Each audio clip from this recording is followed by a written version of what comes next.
జిల్లా కలువాయి మండలం చేపినాపి గ్రామంలో పౌర హక్కుల దినోత్సవం సందర్భంగా ప్రత్యేక కార్యక్రమం నిర్వహించారు.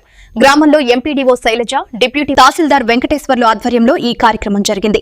ఈ సందర్భంగా అధికారులు ఎస్సీ కాలనీలో మౌలిక వస్తులు, పౌర హక్కులపై అవగాహన కల్పించారు. తాగునీటి సమస్య తీవ్రంగా ఉందని కాలనీవాసులు అధికారుల దృష్టికి తీసుకువచ్చారు. అలాగే సీసీ రోడ్లు వేయడంతో పాటు డ్రైనేజీ వ్యవస్థ కూడా నిర్మించాలని కోరారు. అధికారులు సమస్యలను పరిశీలించి తగిన చర్యలు తీసుకుంటామని హామీ ఇచ్చారు. ఈ కార్యక్రమంలో పలువురు పాల్గొన్నారు.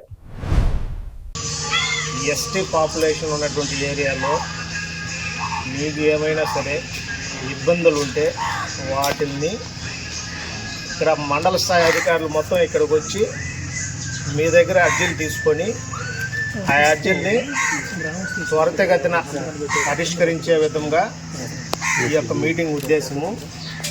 కాబట్టి మీ ఎస్టీ కాలనీలో ఏమైనా సమస్యలు అనేవి ఉంటే ఆ యొక్క సమస్యల్ని అధికారుల దృష్టికి తీసుకురావాల్సిందిగా తెలుపుకుంటున్నాను.